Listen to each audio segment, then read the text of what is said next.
Hello everyone, I'm going to do a quick bike check of my Colony BMX bike. This is a 2012 The Living frame. It's full chromo. It's got a Colony dagger fork as well as the handlebars.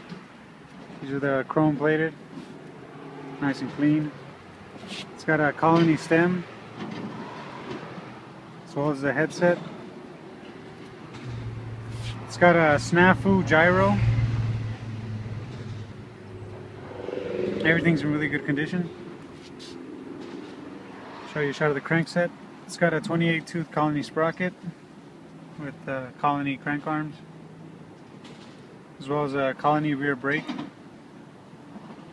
The seat post and saddle combination is Shadow Conspiracy.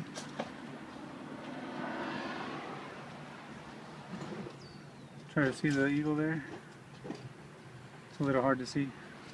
It's got a Colt Halfling chain, 9-tooth driver in the back with a Colony hub there. This bike is full chromo, rides great, nice and strong. If you guys have any questions, please feel free to contact me. Have a good day.